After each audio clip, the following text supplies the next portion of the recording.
Pakistan cricket team के fast bowler Naseem Shah की bowling आपके सामने है, खड़का दिया इंडियन टीम को।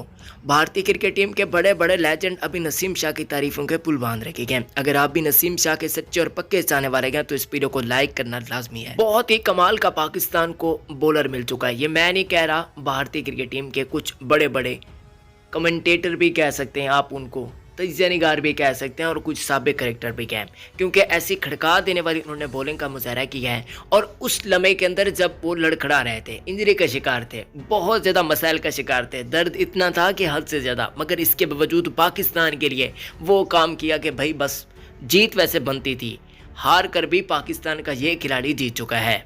भारतीय इनके दीवाने हो चुके हैं। मैच के बाद जब वो 18वां ओवर फेंक कर जा रहे थे, यानी कि आप लोग भी जानते हैं जब उन्होंने अपना आखिरी ओवर फेंका तो काफ़ी ज़्यादा वो स्ट्रगल कर रहे थे और रोते हुए उनकी वीडियो सोशल मीडिया पर वायरल हो चुकी है, जैसे कि आप लोग देख सकते हैं। शुरू में मैंने प्ले भी की है, बहुत ज़्यादा इमोशनल थे, हद से ज़्यादा इमोशनल थे। साथ ही पाकिस्तानी के खिलाड़ी वगैरह आ गए जो ड्रेसिंग रूम वगैरह में बैठे हुए थे, जबकि भारतीयों की भी नज़रें थी, भारतीय क्रिकेट टीम के कोच हो गए, ड्राविड वगैरह, कोहली, इन सब की नज़रें नसीम शाह पर। ये सारा मंजर देखकर वो भी काफ़ी ज़्यादा इमोशनल हो गए। वीडियो देखने के लिए बहुत शुक्रिया।